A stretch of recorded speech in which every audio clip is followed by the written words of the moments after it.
दया का सागर है। शास्त्र कर रहा है, शास्त्र वर्णन कर रहा है। बद्रिकाश्रम मेरे भगवान शिव का है, गले में सर्प नारायण है तो शंकर के गले में पड़े हुए। ऐसी कोई जगह ही नहीं जहां शिव ना हो। भगवान शिव जैसा जो दयालु है, कृपालु है, दया का सागर है महाराज। हर जगह सर्वस्वता का निवास करने वाला है, सर्वस्वता। महाराज चले,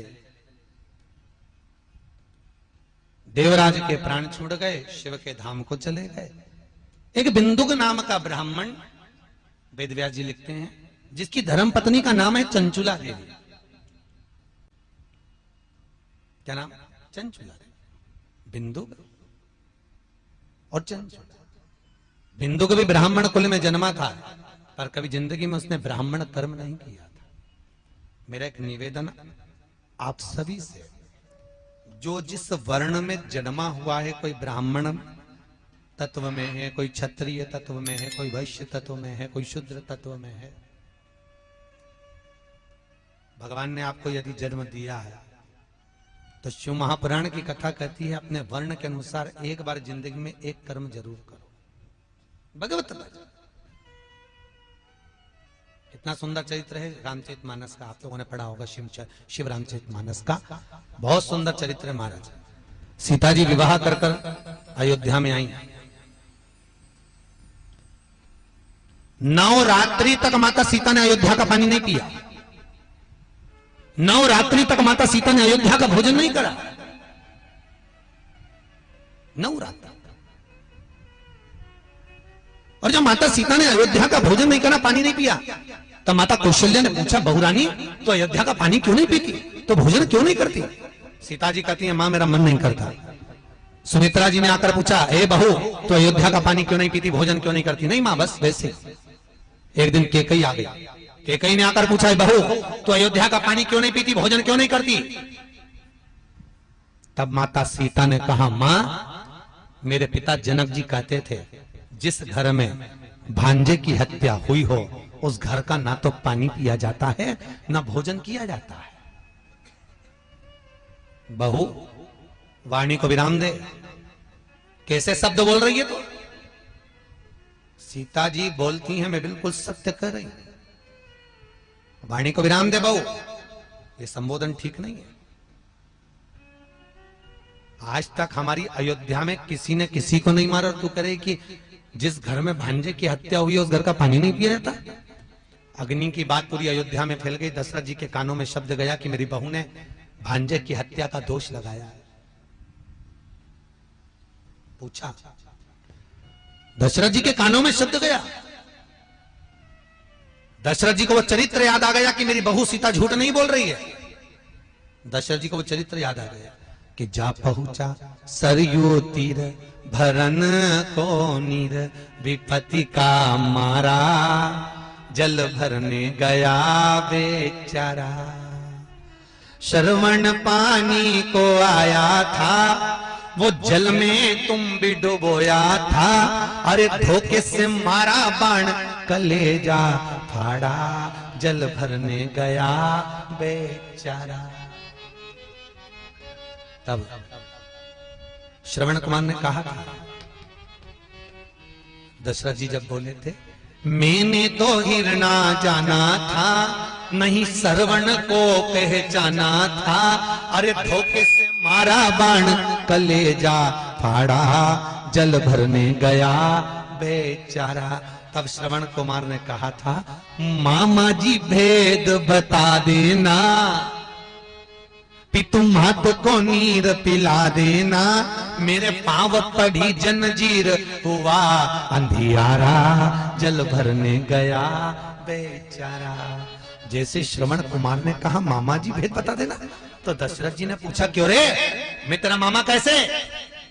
श्रवण कुमार कहते, मामा जी मेरी माँ से रोज पूछता था, माँ मेरा मामा कैसे लगते हैं? तो मेरी माँ ने कहा था, तेरे मामा के मस्तक पर सूर्य वंश का तिलक है। आज आपके माथे पर तिलक देखा, इसलिए आपको मामा कहा, इसलिए मामा कहा है। आपको मामा का, ये कंपनी का ट्रेडमार्क है तिलक, कि तुम कौन सी ब्रांड के हो। इससे ब्रांड का ठिकाना पड़ता है। त्रिपुंड लगा है तो शंकर वाला, यू मार्क का लगा है तो नारायण वाला, बिंदी लगी है तो देवी जी वाला, काला बिंदी लगी है तो निम्बार्क वाला। पहचान में आता है कि कौन सी कंपनी का है। और होना चाहिए मस्तक पर तिलक, बहुत काम आता है साहब। आजकल मृत्यु का कोई ठिकाना नहीं, कब प्राण छूट जाए। मौत का क्या भरोसा, अटैक आ जाए, शुगर बढ़ जाए, एक्सीडेंट हो जाए, मालूम पड़े कहीं गिर गए पड़ गए चले जाए, मृत्यु का किसका ठिकाना। तो मरते समय राम नहीं निकला, कृष्ण नहीं निकला, मत निकलने दो। अगर मस्तक पर तिलक होगा तो यम के दूत बंदी बनाने आएंगे और माथे पर तिलक लगा हुआ देखेंगे तो पहचान जाएंगे ये अपनी कंपनी का माल नहीं, ये तो भगवान की कंपनी का माल है, तो भगवान के धाम ही जाएगा, ये अपनी कंपनी का नहीं। और जिसके माथे पर तिलक नहीं होता तो उसको नरक में ले जाके पटक दिया जाता है। होता है जो माल कंपनी नहीं लेती वो कबाड़े वाले लेते। अरे बोलो सही है कि गलत है। जो कंपनी लेगी वो कबाड़े वाले लेंगे, हर माल 2 रुपया ले जाके पटक देंगे। कंपनी का माल श्रवण कुमार करें। मैंने आपको मामा इसलिए कहा क्योंकि आपके मस्तक पर तिलक है। मेरे माता पिता को नीर पिलाना दशरथ जी लेकर गए। जो दशरथ जी ने देखा श्रवण के माँ बाप को, आंख में आंसू भर गए। ये श्रवण के माता पिता नहीं थे, दशरथ जी की एक ही बहन थी जिसका नाम सुहांगी था। क्या नाम था? सुहांगी, जो शांतिन मुनि के साथ बिहाई थी। और यहां श्रवण कुमार के जो माता पिता थे वो सुहांगी और शांतिन मुनि थे। दशरथ जी की आंख में आंसू भर गया, मेरे हाथ से मेरा भांजा मर गया। और मेरी बहू झूठ नहीं बोल रही, भांजे की हत्या दोष लग गया है। तो दशरथ जी ने पूछा सीता जी से, हम क्या करें कि भांजे की हत्या का दोष मिट जाए और पानी पी ले तो भोजन कर ले। गुरु जी से पूछा, गुरु जी ने कहा एक काम करो, भांजे की हत्या के दोष को मिटाना है तो 1000 ब्राह्मण को एक जगह पर बिठाकर भोजन करा, दक्षिणा देकर विदा कर दो, भांजे की हत्या का दोष मिट जाएगा। करा दे। सीता जी ने कहा मेरे पिताजी ने ये नहीं बताया। तो तुम्हारे पिताजी ने क्या बताया? कई बहुएं होती हैं जो मायके के मेथड से चलती हैं।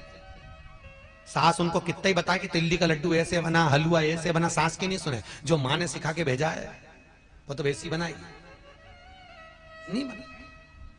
तुम्हारे पिताजी ने क्या बताया? सीता जी बोली मेरे पिताजी ने बताया है 1000 ब्राह्मण को जिमाने की जरूरत नहीं है, केवल एक ब्राह्मण जिसने ना कभी किसी के घर खाया हो ना पानी पिया हो, उसको बुलाकर भोजन करा के दक्षिणा देके विदा कर दो, भांजे की हत्या का दोष मिट जाएगा। पूरी अयोध्या में देखा तो ऐसा बामण नहीं मिला, पूरे नगर में ढूंढा कहीं नहीं मिला। तुम्हारे पानतलाई में हो तो बताओ। जिसने ना कभी किसी के घर खाया हो ना पानी पिया हो, ऐसा ब्राह्मण जो ना कभी किसी के घर में जाकर मुंह झूठा करा हो, ऐसा ब्राह्मण जो ना किसी के घर में भोजन ग्रहण करा हो, ना एक गिलास पानी पिया हो, ऐसे ब्राह्मण को भोजन कराओ, दक्षिणा देकर विदा कर दो। पूरे देखा नहीं मिला। पत्र लिखा जनक जी के यहाँ, जनक जी ने पत्र लिखकर भेजा, महाराज पूरी दुनिया में ऐसा बामण नहीं मिलेगा, केवल एक ही बामण है, उसका नाम लंका का राजा रावण है, जिसने ना कभी किसी के घर खाना खाया ना पानी पिया, क्योंकि इसकी प्रवृत्ति राक्षस की है। ऐसे राक्षस को लोग घर में बुलाते ही नहीं भोजन करने, तो उसको तुम बुला। दशरथ जी ने पत्र लिखा, श्रीमान रावण जी महाराज आप एक समय भोजन के लिए हमारे यहाँ पधारे। कितने समय? जम के बोलो, एक समय। इसलिए आज भी शादी में लिखा जाता है सुहानी शाम से ढलती रात तक, इसके बाद माता ना राक्षस हो। तो रावण के समय से चालू हुआ ये, एक समय